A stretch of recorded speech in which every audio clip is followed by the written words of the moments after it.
Well, welcome to Christian Answers. This is Pastor Jeff Short. Glad to have you along for the discussion today. Today, we're going to be talking about the evangelical church. We're going to be talking about Bible believing churches.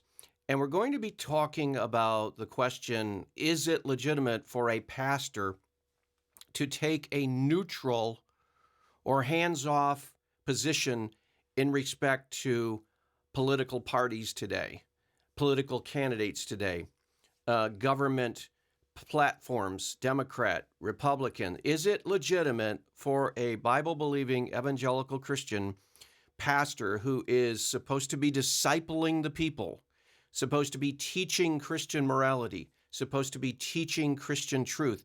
Is it legitimate for a pastor of an evangelical church, whatever size, mega church, medium size, small church, is it legitimate for a evangelical Bible-believing pastor to say, well, it doesn't matter which political party you vote for, it doesn't matter which political candidate you vote for, that's your choice. You have a free choice as a American citizen, and so it's no place for me or our church or Christianity to in any way criticize or critique one party, political party or the other, one candidate or the other. So we're totally neutral. When you come to church on Sunday morning, uh, there will be no commentary as far as political issues. There will be no commentary as far as political candidates, be no commentary as far as political parties. This church is simply about the Bible and Jesus Christ and the gospel, and that's all we do here is talk about Jesus and talk about the gospel, and it really doesn't have anything to do with who you vote for, what issues you vote for, what political party you're affiliated with. If you're a Democrat or a Republican or an independent, libertarian, it really doesn't matter in this church because you're all welcome and all of your views and all of your positions are welcome here. Whatever candidate you voted for, that candidate is perfectly legitimate. In our eyes, you can vote for him or the other person. You can vote for whatever party you want to. Is that a legitimate position to take as a Christian leader, as a Christian pastor, as a Christian church? Is a stance of strict neutrality as far as politics and civic leadership, is that a legitimate Christian position to take? Because we see it all around, especially in respect to the big mega churches. I'm talking about 2,000 members or over. The larger churches, it seems like almost there's a rule. It's not exactly a rule. It's not an absolute rule, but it seems like that the larger your church gets, the more the pastor takes a very hands-off, neutral, middle of the road, sitting on the fence as far as politics. He's just so careful to not say anything Democratic or Republican or this candidate or that candidate. Seems like he wants to just stay out of that. And all political issues are lumped together with all the other political issues. There's no kind of discerning ranking of what issues are very important as Christians we should be concerned about. It's like, that's all politics. We don't have anything to do with that. We're Christians. We're in a church.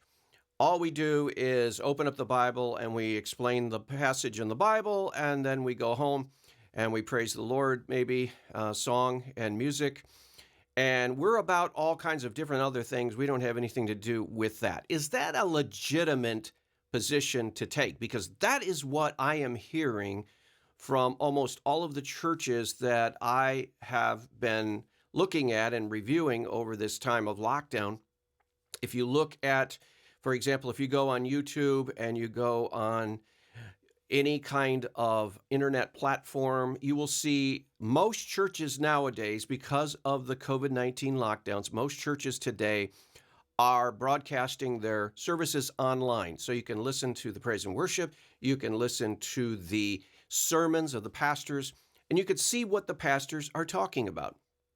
And I have to say that for the vast, vast, vast majority of churches and pastors, there is a strict neutrality code, and it says we're not going to make any kind of reaction as far as what the election results were. We're not going to say anything about the current administration, whether good or bad, pro or con. We are going to be totally non-comment, no comment on politics. Now, is that a legitimate thing for Christians to be involved in? As Christians, are we supposed to have values in this society? Are we supposed to let the Bible determine what values we hold in private life, in family life, in church life, and in civic life? Or is there this big divide between civic life and church life? Is there this big separation?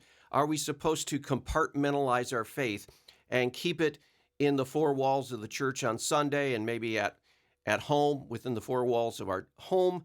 But then when we go out into the workplace and into the public square, we're supposed to basically be silent and neutral and no comment, because a lot of Christians take that attitude. When they're at work and there's a political issue, for example, abortion, a lot of Christians say, well, here's how I solve that problem. I just don't say anything. I stay totally out of that because that's politics. And I don't want to get into a big conflict with my unsaved coworker, or I don't want to talk politics at all. That's divisive. And so a lot of Christians basically say, here's my solution to the cultural war that's happening right now. I stay out of it. I don't take a side. I'm strictly neutral. And that's what a lot of churches are saying. And I'm asking the question, is that a legitimate reaction as a Christian? Well, as a pastor, as a Christian leader, as someone who has been a Christian for many, many decades now, my understanding is that is a false type of Christian lifestyle. That is a false piety. That is a superficial, very super overly spiritualized view of the Christian life. When we say Jesus is Lord, that is a spiritual statement, that is a moral statement, and that is a political statement. Jesus is Lord. His values, his worldview, the biblical Christian convictions are to be held 100% of the time, no matter where you're at. They're held in the church, they're held in the public square, they're held in the home, they're held at the office, they're held at the ballot box. You bring your Christian values everywhere you go. You don't put your Christian values in a compartment called church on Sunday morning or in your private sphere at home. And then when you go out to work, you hide that under a bushel basket, as the scriptures say, don't hide your light under the bushel basket, but you do that because it's safer, it's easier to do. And we as Christians need to begin to wake up and realize that as Christians, because of this false piety, this false spiritual sealing our faith off from the real world, we are letting our culture go downward and slide downward into sin. We're letting Antichrist and the Antichrist forces basically steal our country and our culture because we don't have enough courage to stand up for what we believe. And we are being shamed into silence because people are saying, oh, don't bring your faith into this conversation. Don't bring the Bible into politics. Keep your Bible and your faith and your Christian values out of the public sphere.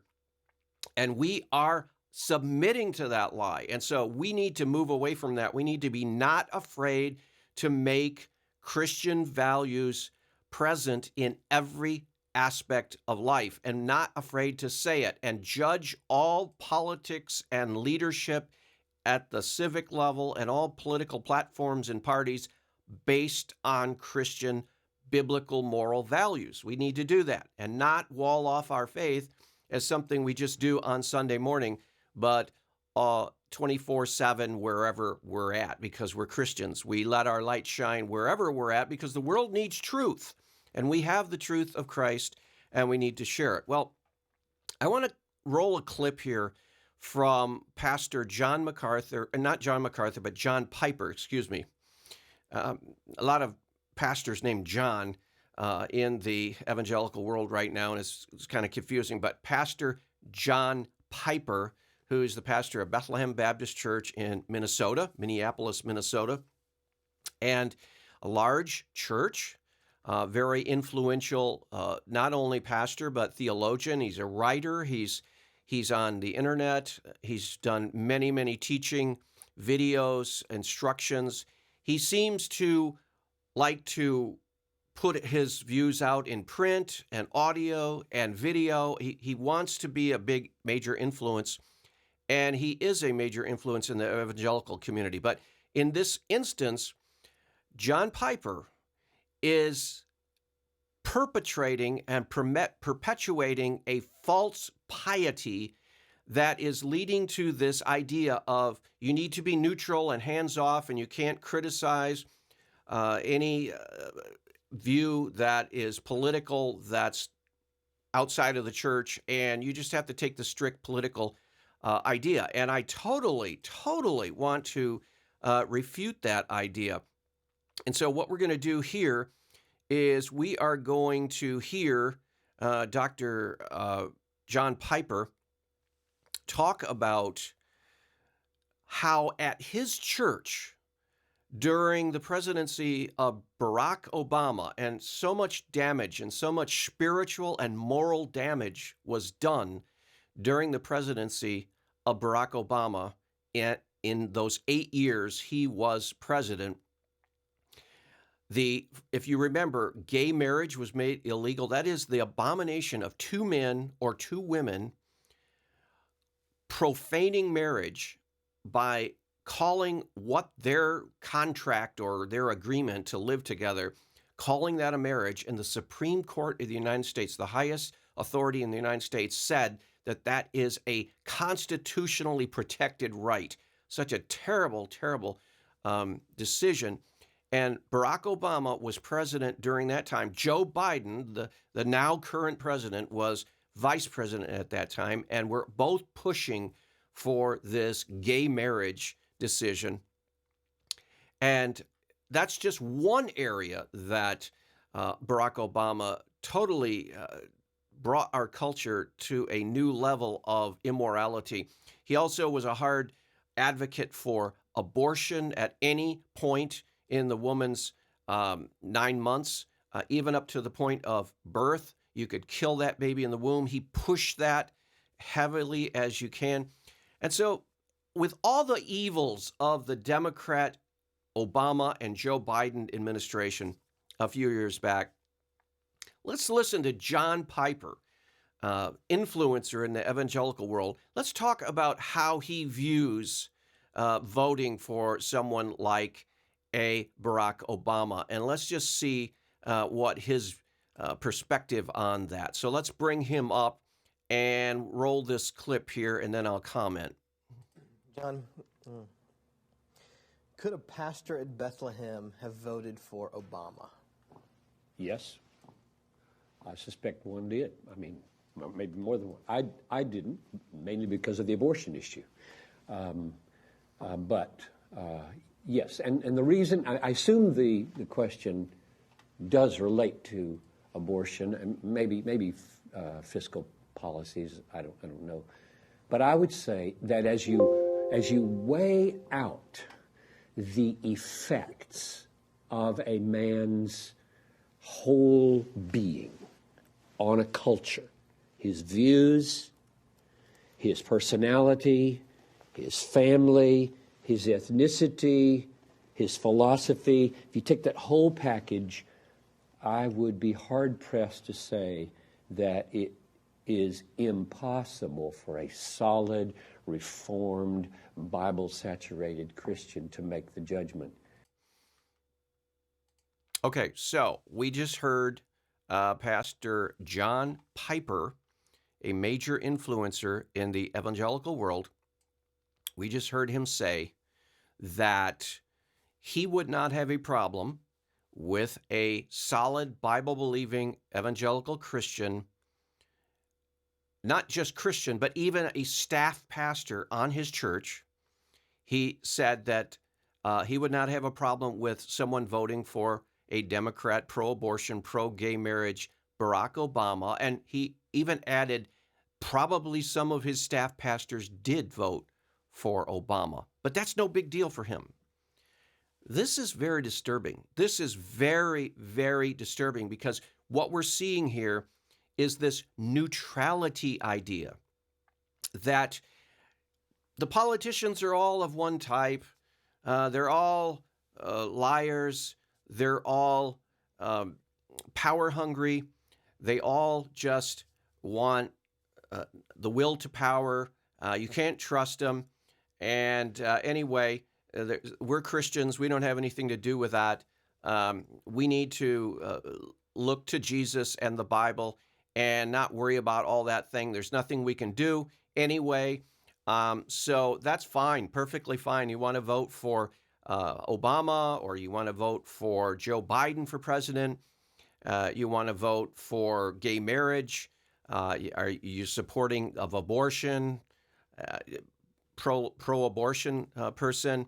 If you're a Democrat, if you're a Republican, if you're a Libertarian, that's fine. That's fine. You can actually work at Bethlehem Baptist Church, Evangelical Bible Believing Church. You can be a staff pastor on this church staff and still have voted for abortion, for gay marriage, for Barack Obama, for Joe Biden. It's perfectly fine. And you can make an argument for that, and I'm fine with those arguments. This kind of attitude is totally insane. It's totally insane. Our culture, the society in which we live in today, has given us as Christians a great gift and privilege. And that great gift and privilege is that we can actually voice our values publicly. We can actually, the government, in theory, the government in our system of government, our democracy, actually encourages its citizens to voice their values and vote their values as and determine, therefore, by what type of society we will have.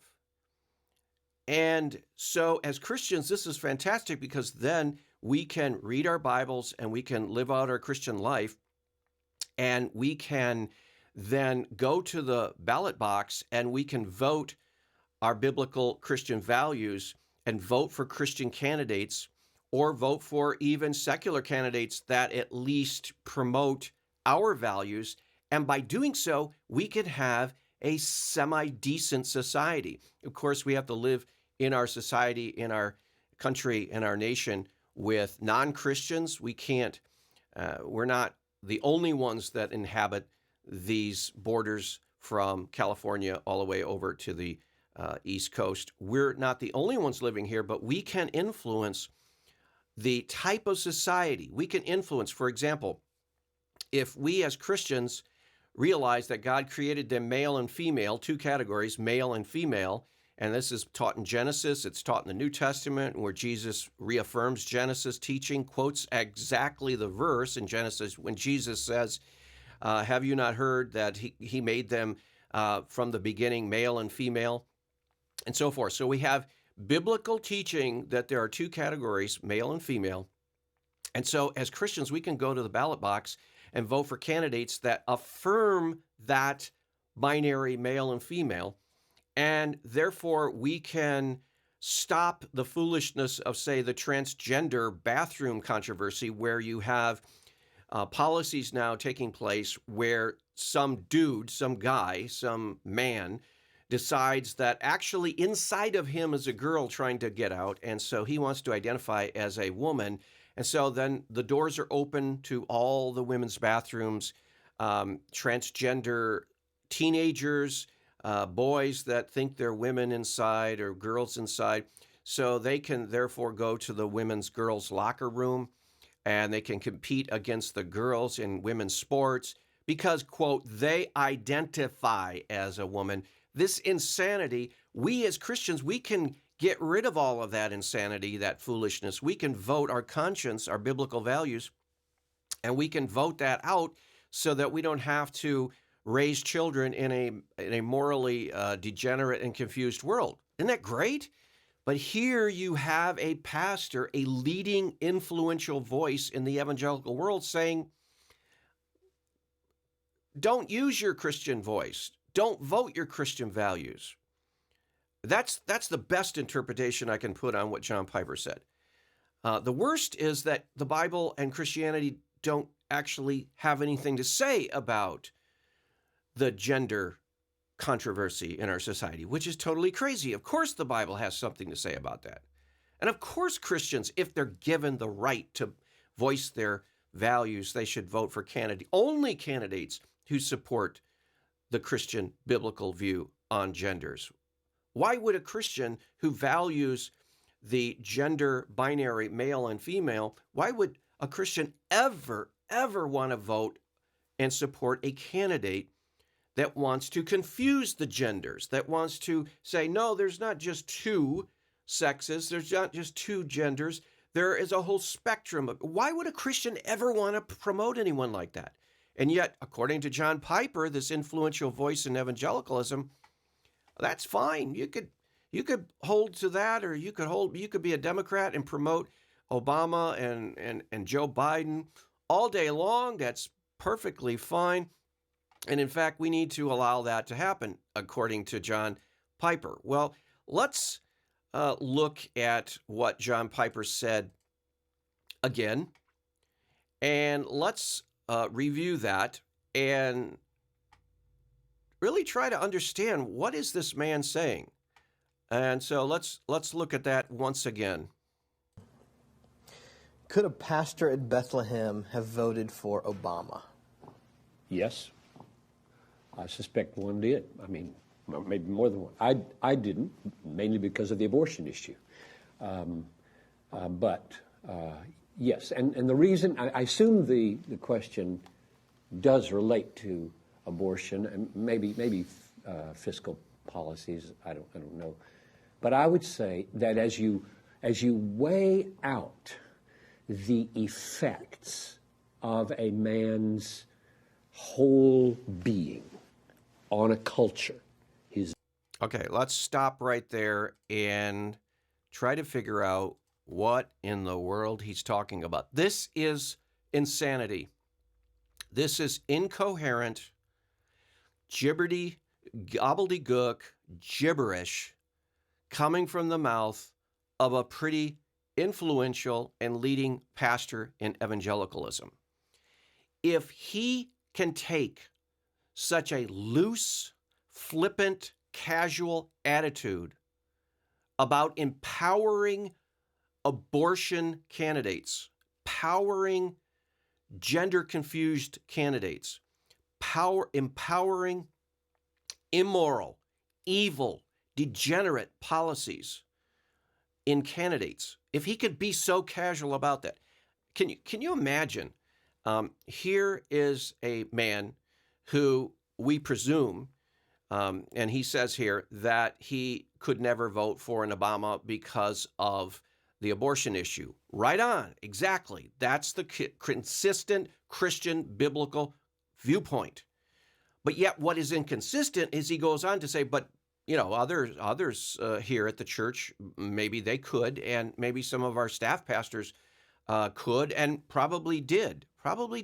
You mean you don't screen out the people that come to your church, John Piper, to apply for a pastoral leadership job? These are influencers. These are people who will be influencing the lives of hundreds and thousands, possibly thousands of people.